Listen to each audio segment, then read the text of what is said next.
And now, preview time. So let's take a look at what's coming your way.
It's Wednesday, and you know what that means.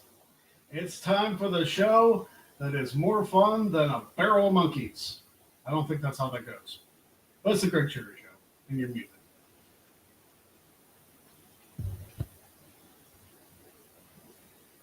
Or am I muted? I can't hear you.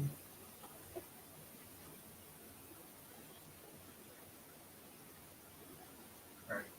Just working on his audio issues. But yeah, it is the pre-joke edition of the Greg Cherry Show.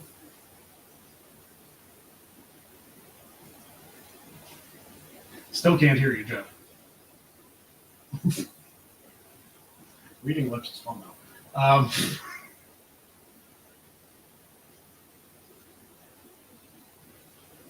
Hey, we're past the 5-minute mark. It's fine, even if you weren't muted. In that case, fucking hell. There you go. Okay. Show before the show, and I can't get my audio straight. That can't be good for tomorrow, right? Yesterday when I was using this mic, it sounded like I was in a wind tunnel, so I was going to make sure I was coming in okay today. Yeah, you're good. Okay, very good. Yeah, we got finally got a decent camera to actually have my studio behind me as opposed to this wonderful green screen I've had here for a year and a half.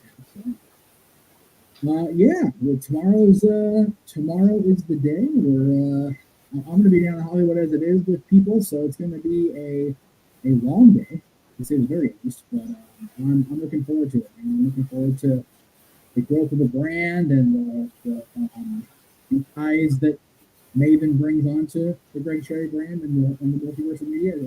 It's cool, man. I'm here for it. Absolutely. You know, it's such a crazy thing that, like, we were able to get him in the first place. Right? Mm-hmm. I just realized, hey, it might sit right here. This is why we're practicing, ladies and gentlemen. We're getting this shit now, so we don't have to run it. Of course, I'm not going to be here at all. I'm going to be in a completely different location tomorrow, so God only knows what's going to happen then. Yeah. But anyway, hi. We are going to be much more organized tomorrow. Hopefully. Yeah,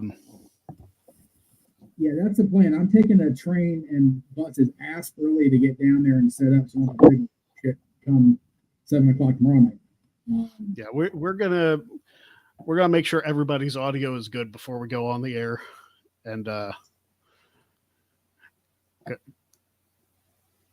yeah, Judy's the one that told me that yesterday before we went on the air. So before I went on the air using. So I don't know, like, how do I sound to you?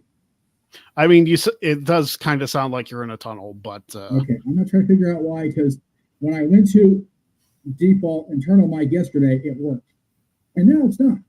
So let's just go ahead and keep rambling. We'll figure this shit out, kids. Okay. Well, I spent a good chunk of yesterday, as soon as I came home from poker, working on the brand new round that is coming tomorrow, which I'm really excited about. Yeah, it's going to be fun. This may be the least trivia heavy episode of Joe yet. Well, that's not fair. That's the whole point. Well, I mean, if it were straight up wrestling trivia, then I'd just bring back WTC. I am the most prolific champion, not the longest reign. I'm the most prolific champion of that brand, so why not? But yeah, it's only Triple Crown champion in Greg Cherry brand right now.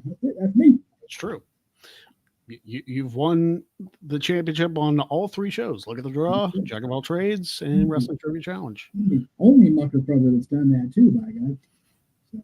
I mean, if you count the ones that predated the October version, well, no, I guess I can't.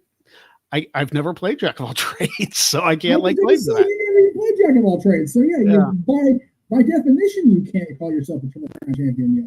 One of these days, if Sat would have continued his reign, I might have had to given Maddie the reins or something to do it, but that may still come to fruition. I would like to jump into the Joe ring at some point, not right away.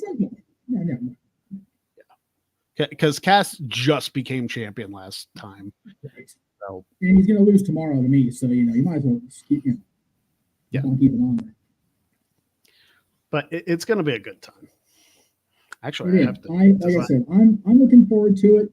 I'm looking forward to punking out a former WWE superstar, former WWE hardcore champion, this YouTube sensation. I'm looking forward to truly punking somebody out that is that level. Good stuff. Good times. See, this is when you talk all this shit, and then like the first round goes incredibly poor for you. That's generally how it works for me. We both know this, especially on Joe. Like I'll talk all this shit, and then either the first round or that freaking hand movement wrestling move thing just tanks my ass. JJ's asking, is there a part of you that wishes you were playing against Maven instead of hosting? No. I'm listen, the fact that he's coming on the channel at all, I'm excited about.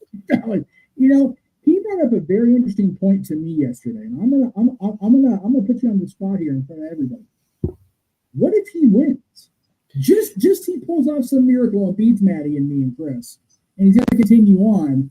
He's got to be able to come on and continually, once a quarter, come on here and face the best of the best here. Well, it could be very much because I know it happened for Quizzlemania, because I know Melina became Quizzlemania champion, yes. And she came back. She came back and defended it. But it also could be a situation like the Good Brothers, who won the tag team championships and then were never on again. So if that were to happen, like if we couldn't secure Maven past tomorrow, if he were to win, then the championship would just have to be vacated. It's kind of like the Bret Hart U.S. title run of 2010. Like he won it, but he can't defend it. So he should have, though. Damn it, he should have. Like that fan. Yeah. It just there's been so many phantom reigns in wrestling. There's so much controversy. Who is really the longest reign in modern era? Is it Roman Reigns? Is it Greg Cherry? We'll never have the answer because Roman Reigns hasn't been come on this channel, first of all. So, he won't face this guy in tribute because, Roman's ready to get punked out by his own family, at least until Friday if he shows up. Yeah. Well, here's the thing. Like, even with my truncated reign when I retired the title last year, I would still have a longer reign than Roman by over a year.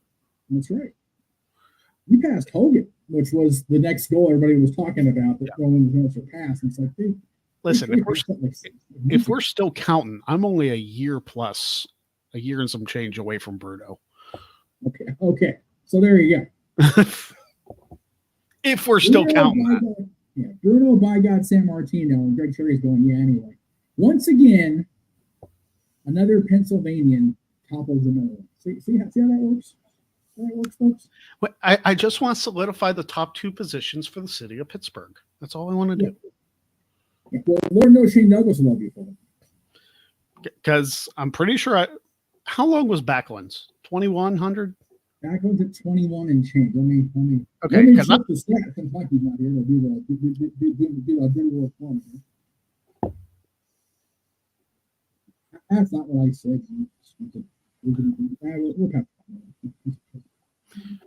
I'm interested. I feel like it's 2,100. It's like 2,156. It's like 2,130 something. I used to have a number like in my head. I was counting, especially when Roman was still moving. Hey, we're getting some serious company.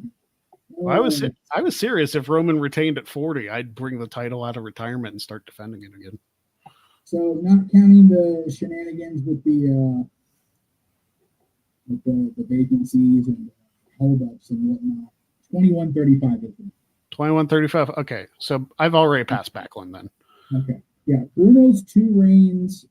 The first one's 2803. The second one is 1236.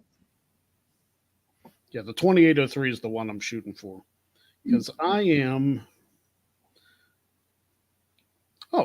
at 2,300 even today. There you go. So for the Pittsburgh folks, he is now at the exact number that the former ECW Arena changed its name to. So he's got Philadelphia beat already as it is.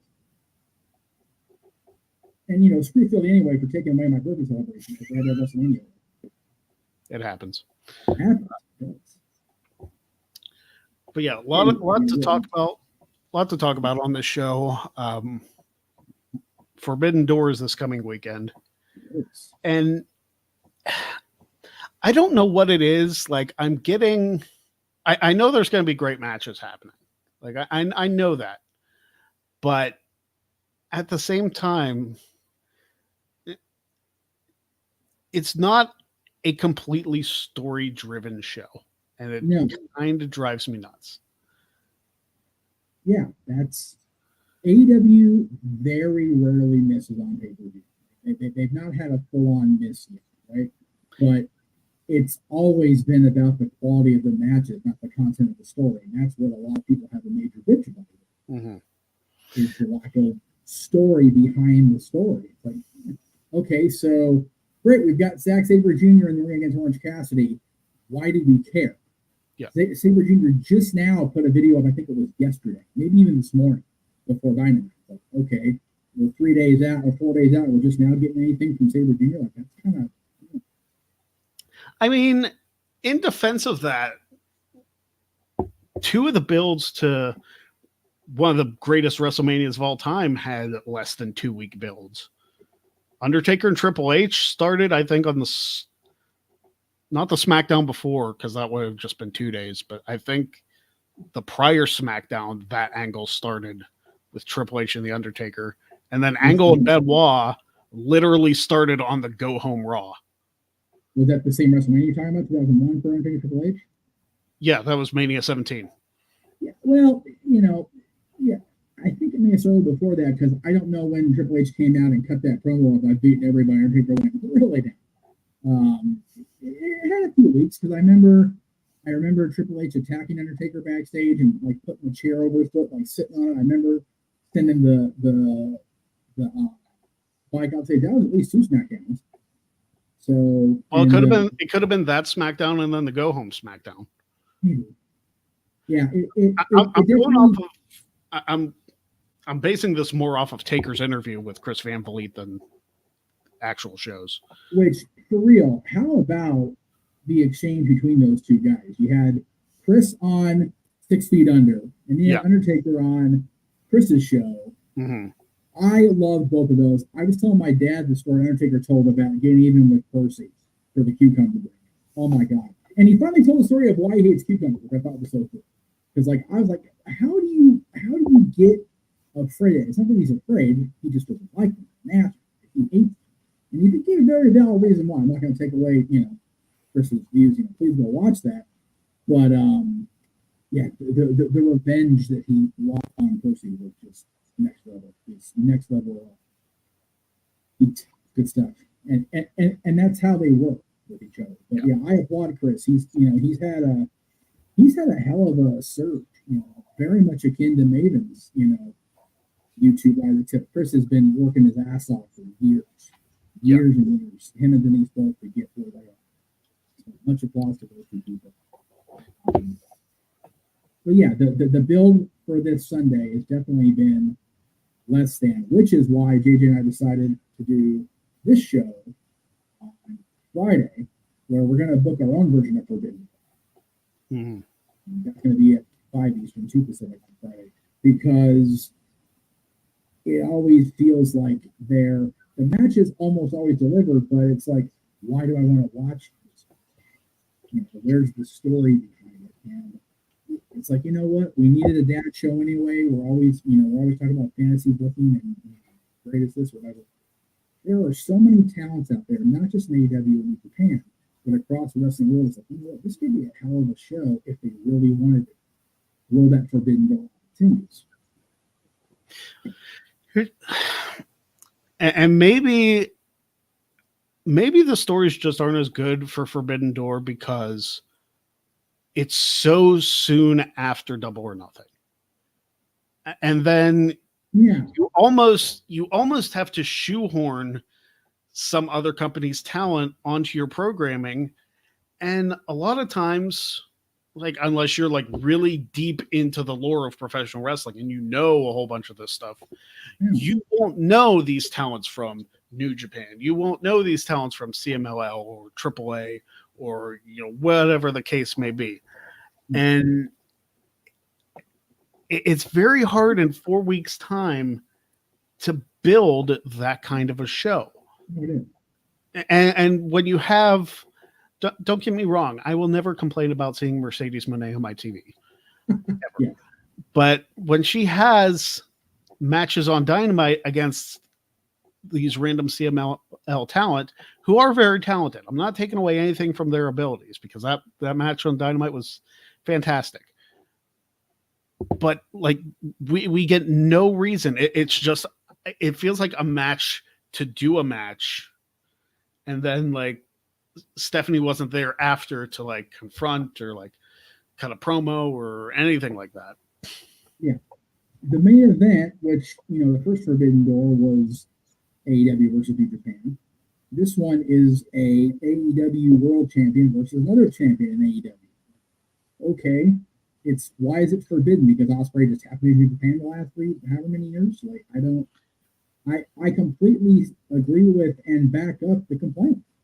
And it's not just us in the uneducated, IWC. Like, people that have been actively involved or, even in the past, booked professional wrestling have talked about this chronic issue with AEW. It's a match for the sake of a match. And as much as there is that audience, that niche for that, wrestling since, I would think, 83 or so, has always had that sports entertainment element to it. We're not calling it anymore because that's a dirty phrase now. But there has to be a little bit of story, a little bit of substance, a little bit of sizzle behind the steak. Otherwise, it just tastes like a bland thing you do some A1 on, kind of sort. And the matches are going to be kick-ass. There's no friggin' doubt in my mind about that. But the stakes are what they are. They're the championships, or they're just matches. Yeah. And I've said this before, and it was a controversial opinion. I'll say it again. Forbidden Door should not be an annual event. No. There will people who will yell at me for that. There are people who will get on my case for that, because it's like, oh my God, Forbidden Door has had some of the best matches in that company's history. Okay, fine. That's fine. Like, I know, like, Danielson had a great match. You had Ospreay Omega last year, but I just can't get past the fact that a lot of it, and it is a little more story driven this year than it has been in past years. I will give it that. There are more stories intertwined, especially with the women's matches. The women's matches Yes. both Yes. have good stories behind them. There is history there. So the women's side seems like it fits, honestly. Yeah, it does. But the men's side, it just feels like there's matches for the sake of matches. Yeah. I don't disagree It with feels the like a means matches. to an end. Yeah, I don't think I don't disagree with the matches happening, but you're absolutely right. The title of Forbidden Door should not be a thing. You know, the need to do events once a month has apparently become a thing for AEW now. And that's, you know, that was almost a win not if situation. But here's the deal. This one over here is all of the shows we've got coming up between now and the end of the year on the watch along schedule. There is so much wrestling on pay-per-view, PLE, whatever you want to call it. It feels like they are just forcing these, you know, shows down our throat. Whereas, like JJ said, this NXT and A thing is just intriguing me. I have people I know that didn't watch NXT, wasn't destination television before a couple Jordan weeks Grace. Yeah, well, I was going to say just, you know, before the Royal Rumble even, but yeah, recently. And now it's like I'm finding myself pissed off. I can't get home by 8:00 because I want to see who's going to show up next, what's going to happen, you know, what's going to develop. There wasn't a single quote unquote surprise last night as far as new people, but the storylines were driven by the idea that anything is going to happen, much like it was when I was first a fan. Vince is, you know, if anything can happen for a Wrestling Federation, like, I'm here for that. I want to see that. AEW, it's like, okay, they're going to add matches to the show because it's Dynamite or on Rampage or on Collision or whatever. They're going to add matches because they do. Tony has to have a 14-match card every week. Can I just say, though, that the women's division in NXT is building so many future stars. No, yes. Like they are becoming almost oversaturated with how much talent they have. No, we within the watch along team have decided a long time ago the knockouts have been the standard bearer, and they have been more so in the last couple of years than they already were. NXT's has completely hurdled over AEW's or the main WWE roster by a lot. There are some solid talents on the WWE roster for the women still, but NXT's is just, they could almost justify giving those ladies their own show. There's so many solid quality talents. And you know, just looking at last night, I mean, Sol Ruka challenging Kalani Jordan for the North American Championship. You have Lola Vice challenging for the NXT Women's Championship, and Lola Vice is an absolute star. Like she just, like her like heel personality and just the confidence that she exudes, she is a star personified. You have Jada Parker, who's going to be challenging Mishin to a street fight next week. Jada Parker just has this presence that makes you want to pay attention and watch her kick so much ass. Jada Parker is another future star. I absolutely love everything she's doing. Didn't have been the shit of Mia Yim, who I've long admired and wanted part of any company I was involved in. Man, that's a dangerous road to hoe, but I'm here for it. It's going to be awesome to see it go down. Absolutely. Really quickly before you move on to the next thing, on behalf of our buddy, with as many people as we'll have watching right now. Nice. We do have 69 people watching. Very much appreciated. We always love, even if it's a brief cameo from Kate, we always love Yes. Kate on the show. My favorite phrasing of the word nice in the history of the language, and she just made it more so. Absolutely. You know, there's been a lot of rumors recently, and it's very much splitting people on the internet of a certain best in the world going to AEW. Yeah. Let me tell you what a big smile on my face there would be to see Shane McMahon in AEW. Oh, I know it would, brother. And like I've said it, and people think I'm kidding when I say it, to put the title on him. Well, I'm not going that far, but I will go that far. I know you will. I know you will. I'm the same person. I'm the same person who said that Shane McMahon should have been the one to dethrone Kofi Kingston. Yes, you were. I remember. And people gave me so much hell for it. So if people give me hell for that now, it's like, okay, so you preferred the way Kofi lost the title? I was there live. I didn't prefer it at all. I was going to say, wouldn't you rather see Shane McMahon win the WWE Championship in a competitive like ladder match where Kofi kind of gets screwed out of the title and he can save face rather than seeing Brock Lesnar destroy him in 8 seconds and him look like a complete chump? And he's never in the title picture again in the history of ever. He had that match against Lashley, but the same thing happened to him there. Yep. Lashley absolutely destroyed him. Yeah. Yeah. On that SmackDown, I think was Shane and Kevin Owens go off where Shane left. So you had that story. Good story. You know, I may have gone a little long, but it was still a good story at the time. Yeah. So Dwayne, thank you for the super chat. Not sure who that went to. Because I wish they would be able to tell which channel that goes to when you stream on multiple. It is what it is. It's very easy to discern, but anyway. Yeah. He says, do I think it's true, or do we think it's true that Tony Khan only cares about making 5-star matches instead of building new stars? Yes. Matt Hardy kind of alluded to that on his podcast with John Alba. Yes. It wasn't the exact same thing that he said. He thinks that Tony Khan cares more about the matches than creating moments. This is something I've said for years too. WWE is a moment-making company. There are great matches in there, but WWE likes to create moments that are unforgettable. By the way, when you have so many matches,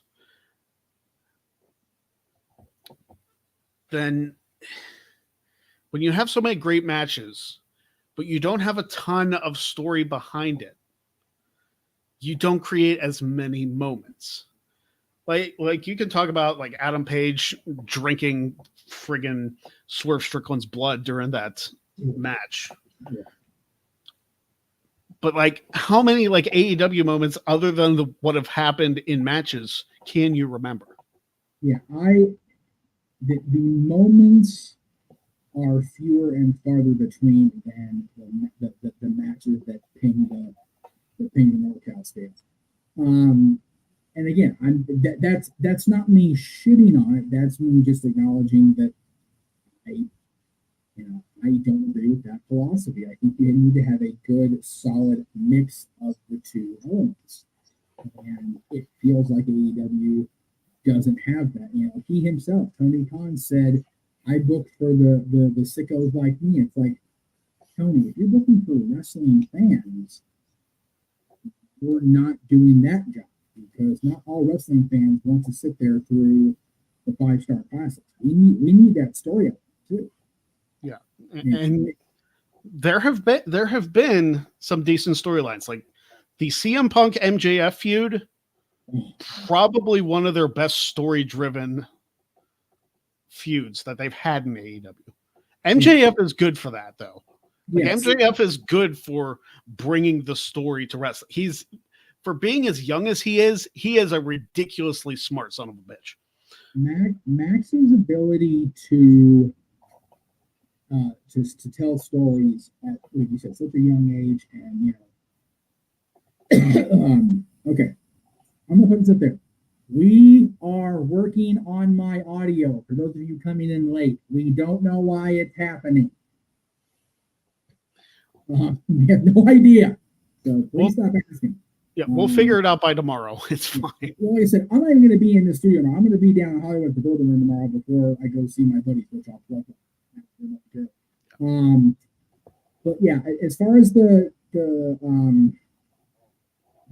story versus the segment stuff, I think when AEW first started, there was this need to have more match quality than story because WWE's match quality had lowered so significantly for the sake of trying to tell the stories. But instead of AEW capturing that corner of the market, WWE upped their shit instead. And they have a good balance of both of them. Whereas AEW's storytelling has gone down. Max has been a rare exception. MJF, his rise and somehow organic babyface switch still befuddles me even now.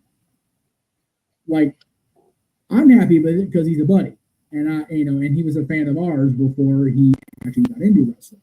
So that was cool.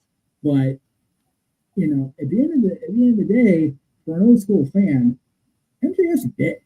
Like, he is a big asshole. And the fact that some people got behind him when everybody that was, was spitting truth about it, but he still did it. He had a great story with Punk, but man, I wish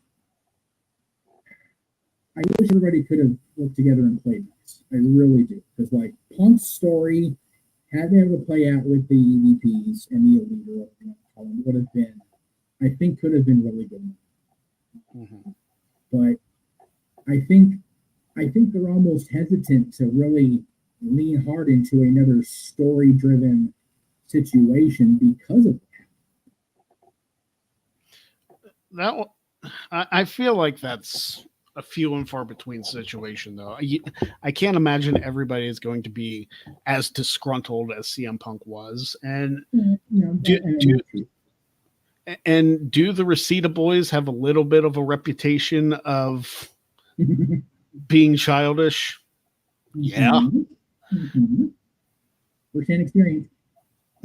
Yeah. But that is what it is. Everybody seems happier now that Punk's at AEW. Punk seems happy in WWE, which 10 years ago, if you would have said that, 5 years ago, if you would have said that, 2 years ago, if you would have said that, it'd be like,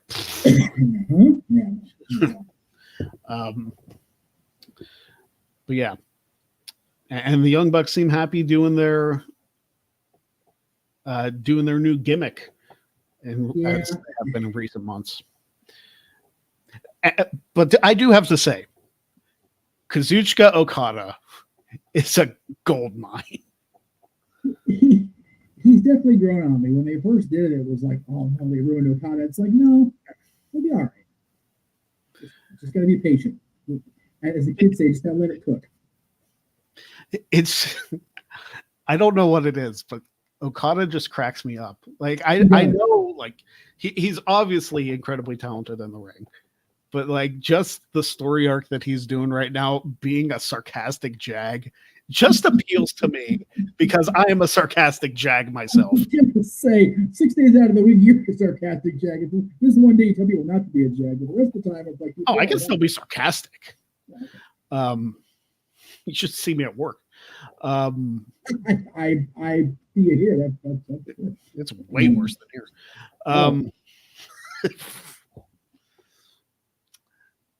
To your coworkers, Godspeed. 9 to 5. But yeah, I feel like if you do bring Shane McMahon in, who knows? Maybe he's the wild card to face Jeff Jarrett in the Owen Hart tournament. It's okay. Let me. Oh shit! Here we go. Okay, here. Can't have this tomorrow. Can I just say, since you brought Jeff Jarrett up, how can he not win this thing? I know he shouldn't be the world championship challenger at Wembley and whatever. How does he not win the Owen tournament? Like, that promo and the extended, the uncut version, my God, like, I still haven't stopped tearing up after watching it. It was so beautiful. With that promo, it's going to be hard to root against Jeff Jarrett, which again, 20 years ago, if you would have said that, it's going to be hard to root against Jeff Jarrett.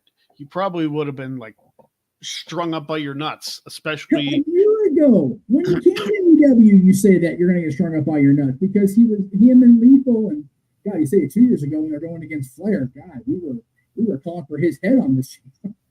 I know, but I'm talking like peak King of the Mountain TNA. Oh, yeah.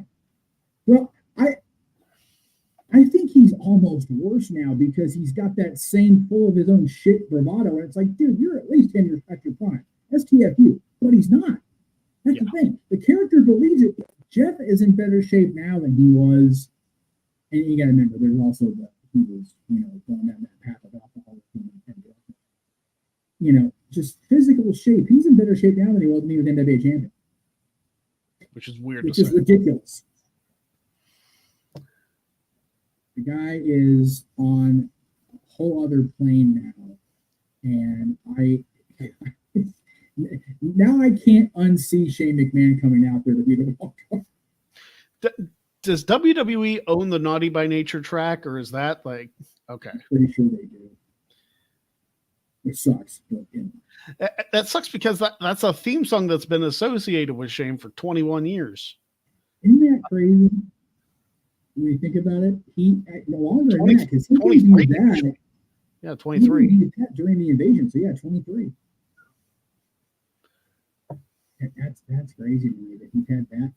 Very few people keep a theme song. That's bullshit now. It didn't used to be bullshit, but it's 100% bullshit now. Yeah. Cena's had the same song since he became WWE champion. Shawn's had the same song since 1992, except just different vocalists. I mean, Shawn did have those periods with the DX theme too. So well, okay, but even still, it was one of those two since 1992. He had the same song, his own or the DX theme. Whereas Hunter, changes every. Hunter will change halfway through an entrance. To be the game, it's like no. Play the authority one. Okay, now. You know what? I feel like being an asshole. Play the DX one. Yeah. Well, I mean, Mick Foley when it was Mankind had a different entrance and exit theme. So. And then when Bayley won the SmackDown Women's title from Charlotte, she came out to one song and left with another. And then, of course, Foley used 3 entrances in one night. So everybody was, it was a rare thing back then, but people have now kept it with each. So I wish Shane could use it. I hope I'm wrong that WWE owns Naughty by Nature, but I bet you if they didn't, they'd probably have tried to lock it up here or something. Can you imagine though, like if the Young Bucks did a storyline where they went after, because I think Swerve's going to retain against Ospreay.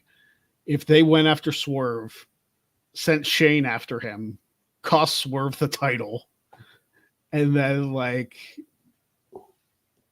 I feel like they're doing blood and guts before all that. So just imagine the uproar if Shane McMahon became AEW champion under the guise of the Young Bucks. If ever there was a way to get people to hate on Shane, because people hate on Shane for the last little run he had with the producing the number or whatever, if you want pure X-Pac go away heat for Shane McMahon and everybody to hate his guts, that's the way to do it. Everybody needs to get off Shane's dick for the 2022 Rumble. And I'm going to say this right now. Shane McMahon's part in the 22 Men's Rumble was one of the best parts of both Rumble matches. I know. That crowd was silent through 25, 26 entrants. Yes. You had Bad Bunny come out, which got a pop. You got Shane McMahon come out, which got a larger pop. Yeah. Who was 29 that year? All I remember is Drew was 29. They were sitting on their hands because they all knew Brock was going to come out after. Yeah, it was state of complete. The 2022 Rumbles were both of them, incredibly poorly booked. Yes, absolutely. That it was. And they were Vince's last Rumbles in charge. Yeah. To show how far. Do you know what's terrible though? In 2 years' time, 2020 Men's, I've listed as the greatest Rumble of all time. Really? In 2 years, yeah. In 2 years, they go on to have two of the absolute most dog shit Rumbles in history. And you and I have talked about the Rumble and how mid 90s. Except for 92, like mid 90s were dog shit.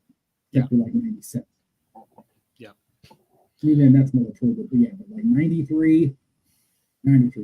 even now, I'm not sure. I actually just got watching it. It's a rough show. It's a rough match and a rough show.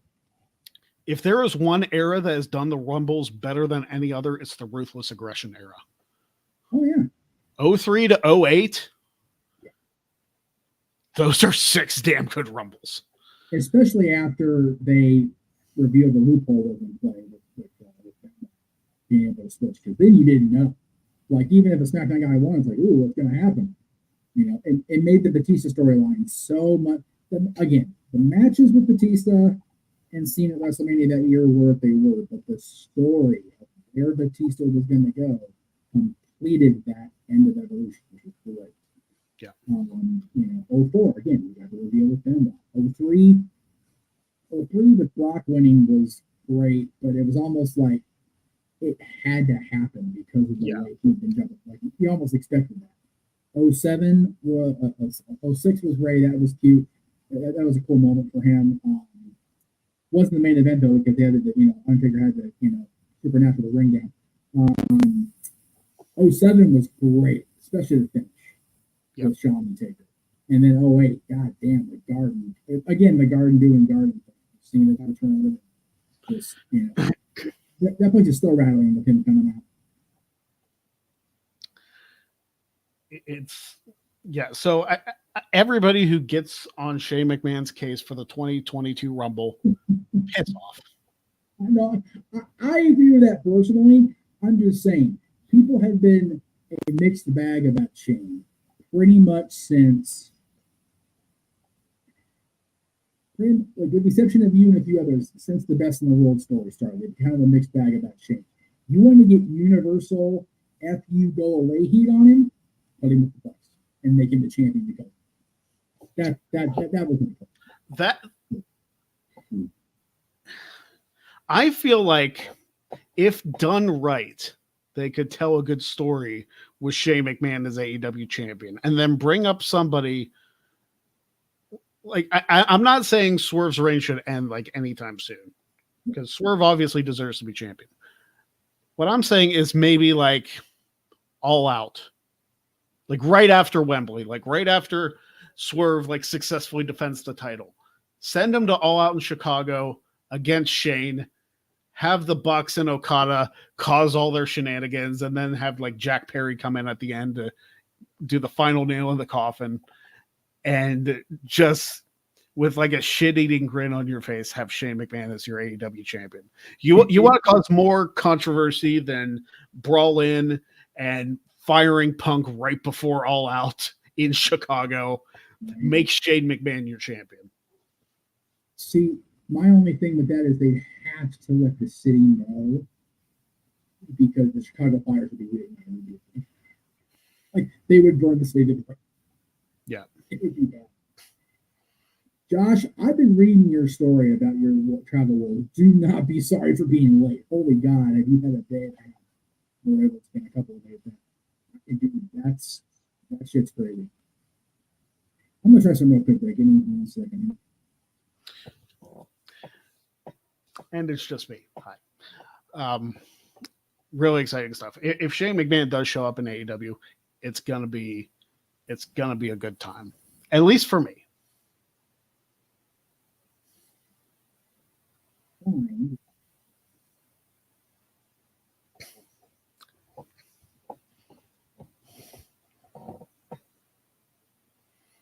Jeff's still working on his audio. It's okay.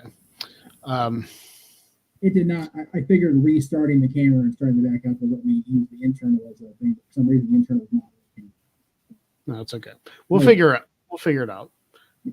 Is it a problem with the background, do you think? Maybe. But it was, see, I'm using the microphone from the camera, but when I was doing it yesterday by myself, I was able to hit default mic, and people heard me just fine yesterday. So what I will do is, since I'm going to be here Friday for 2 shows, I'll work out the kinks before I go with JJ.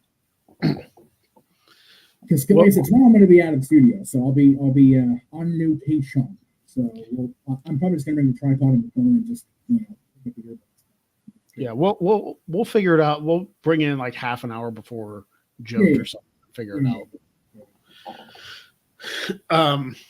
Emmanuel says the only problem with having Shane would be AEW loyalists tuning out of AEW because of Shane, because it's a McMahon. I can't imagine that, honestly. Like, I feel like that would be a bragging point for AEW, be like, a McMahon is in AEW as a talent. Like, he voluntarily came here. Yeah. Like, he voluntarily came here instead of working for his family's company. Yep, exactly. I don't know.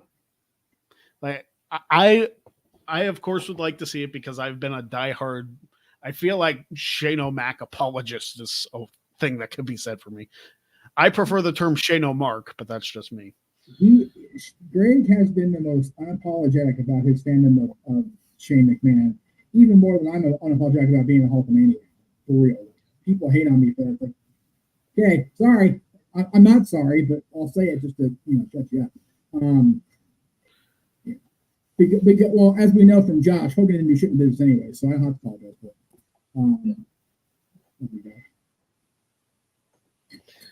All right, so tomorrow, I know we still got 15 minutes, but we just have to talk about it. Yeah. So where is that graphic? There it is. Toward the bottom. Yes, I had to move shit because I had to read some of that shit out there. And I'll take the comment off of here. Mm-hmm.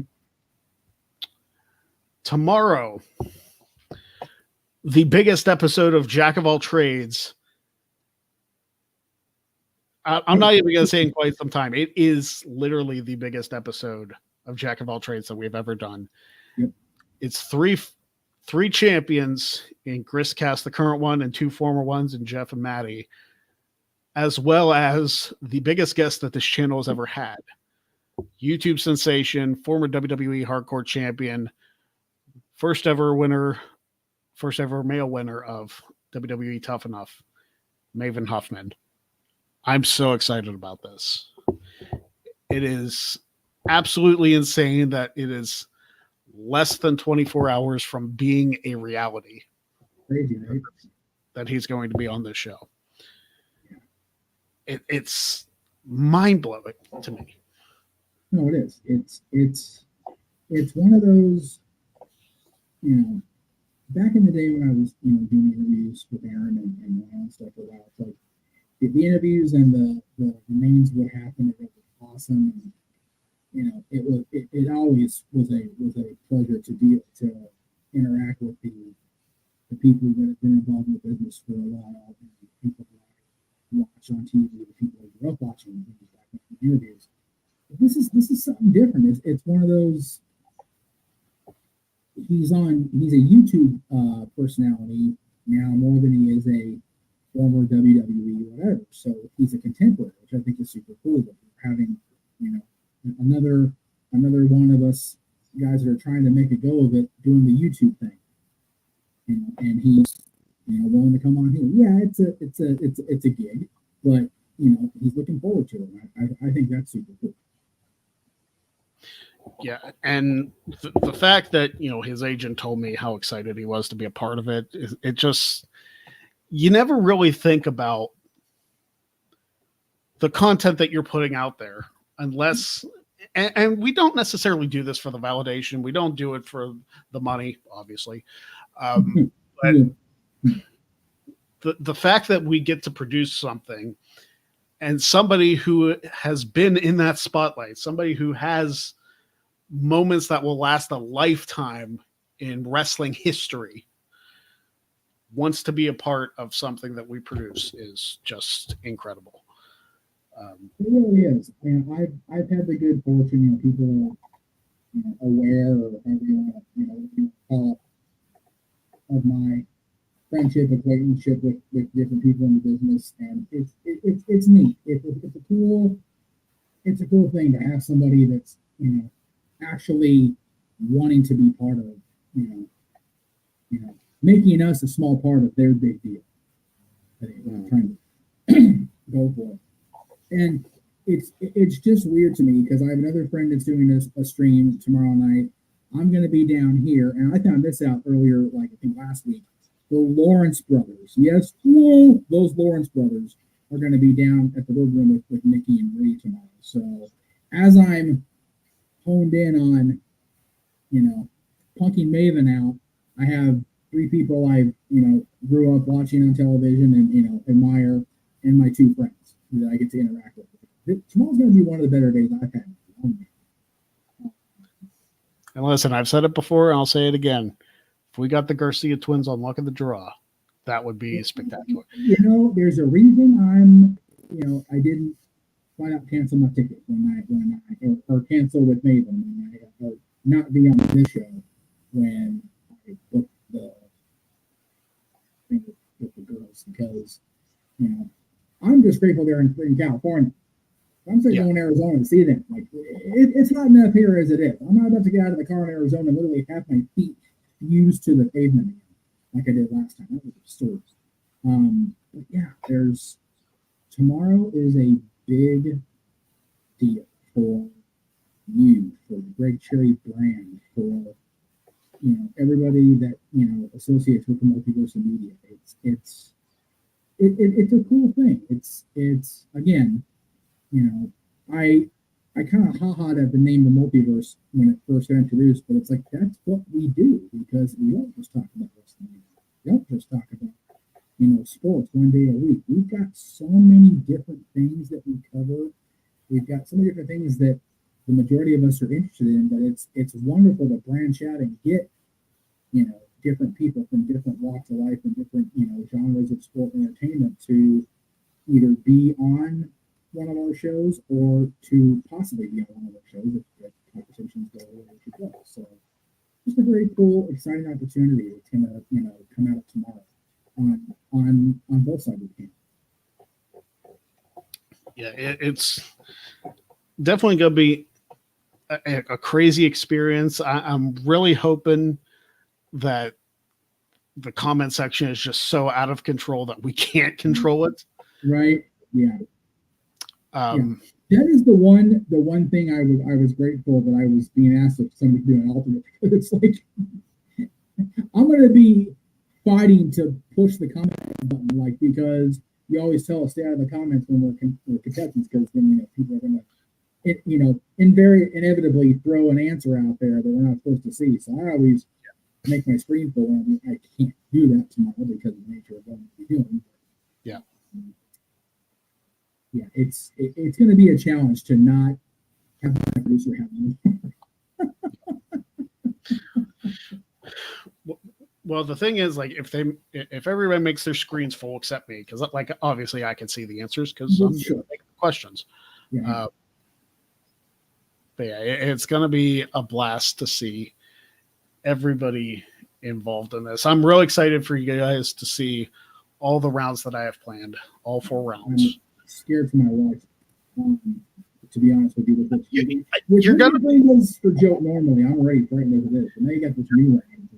Let me tell you this much: I leveled the playing field as much as I possibly could for everybody involved. So it might be to Cass's disadvantage because he's so good with the trivia stuff. Yes. But I think he can still win if he knows enough about it.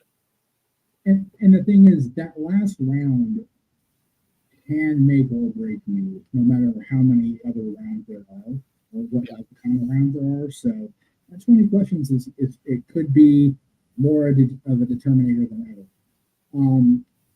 I personally, really quick, I know we're not going to end on that note. We're going to end high, whatever. But I do want to briefly, as I did yesterday, talk about the passing of Sika.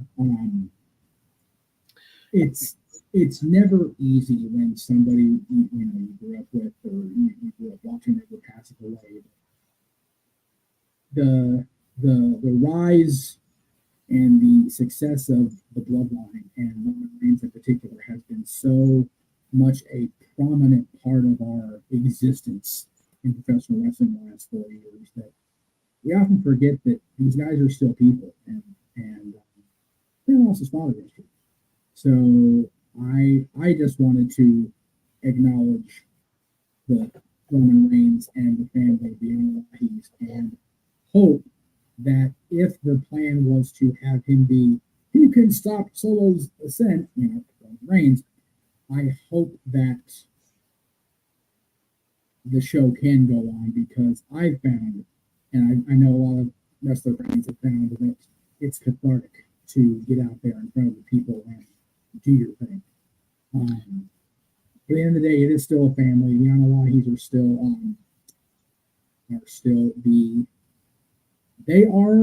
they do run this industry. They have for longer than people have acknowledged.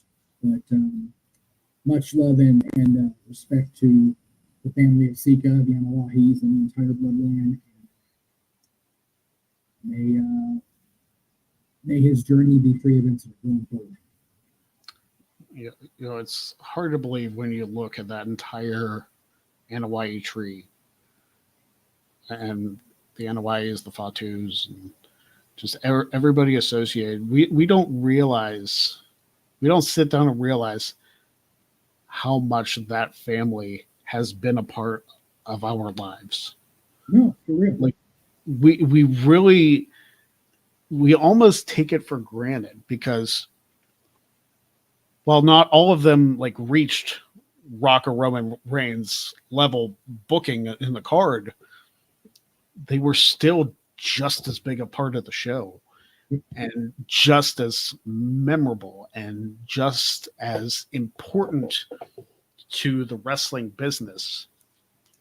And like, I'm sure it's incredibly hard for Roman right now to deal with the passing of his father, especially since, you know, he's already lost a brother, and you don't want to take family and their importance in your life for granted. No. You don't want to take, like a lot of us don't get the chance to meet the people that we watch on TV. A lot of us don't get the chance to meet people that, you know, we watch on YouTube or anything like that. People that we look up to, maybe not like idolize, because that's, in some cases, that's a little too far, but the people we watch, the people we enjoy, and we never get the opportunity to say thank you, or we never get the opportunity to, you know, really show our appreciation for everything that they've done. And, you know, I hope tonight that Roman Reigns knows how much people care for him and for his family, and that he's sent as much love as possible during this time.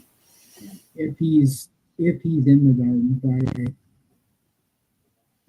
I think everybody in that building needs to give him a 2008 John Cena pop, and just let him know that, you know, you've been chanting "We Want Roman" since April 8th. Let him know that you want him, because it's going to be a hell of a rest of the week, to say the very least. We've got what we got tomorrow. We've got SmackDown on Friday. We've got Dad's on Friday. We've got our prediction show from Vendor on Friday. We've got Open Mic Night, which is always chaotic and fun and crazy on Saturday. And then Forbidden Door Sunday. And then we hit that reset button. So as we do in wrestling, reset button always hits. But absolutely. regardless of what happens the rest of the week, the rest of the night, I will say this. I am so looking forward to getting on that set of transit and getting down to Hollywood, and looking forward to sitting down in whatever chair I get provided and plunking Maven out like the former Tough Enough punk that he is. Also, who's Tough Enough? You tough enough to come up on our channel and try to take away a championship that I've held, that Maddie's held, that Chris holds. You have to be tough enough. And, you know. And we will definitely see Maven joining Jack of All Trades for the first time 23 hours from now. Count it down. Set your alarms. Set your notifications up on the Greg Cherry brand. Subscribe to the channel if you're going to watch any episode of Jack of All Trades. Make tomorrow be the episode that you watch. We are going to be live as live can be, 7 p.m. Eastern. I know Joe normally starts at 6 p.m., but it's a special start time for a special guest. 7 p.m. Eastern, tomorrow on the Greg Cherry brand. Matty Laws, Jeff Meacham, and Maven Huffman challenge Chris Cass for the Jack of All Trades Championship in what should be one of the best things that this channel produces. I am looking forward to it. It's going to be amazing. It's I just so hope great for me because between Maven and who I'm going to see tomorrow, I get to be around the stars. Had it totally once. yes, it's going to be an incredible night tomorrow. I hope you're there to join us. Thank you so much for joining us tonight on the Greg Cherry Show. And somebody is coming in to cut a promo. Literally at the last minute. You're a little late there, bud. Just a fucking little bit. My alarm didn't go off. I literally woke up a minute ago. I'm Josh, here. Here you go. You're here today, and you get shirtless Matty to close us out. I am going to take that belt from Cass. I am going to do to Maven what Undertaker did to him at the Royal Rumble 2002. And Jeff, I apologize, but that makes you Kurt Angle for that match. Oh. I'll take Kurt Angle. That's okay. I am taking Goldie back, and I'll do it by any means necessary. There you go. Let's see, brother. Let's see. The promos have been cut. That is it for this episode of the Greg Cherry Show. We thank you much.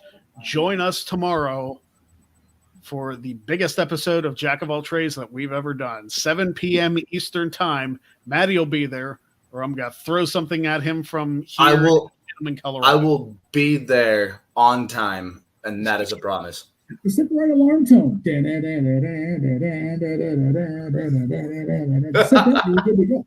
Yeah. I'm a jag, I know. Don't be a jag like Jeff. Exactly. Don't be a jag. Thank you for watching, and we'll see you next week on the Greg Cherry Show. Maven's on Joe tomorrow, baby. Woo! You got Maven. And the Browns suck. Oh.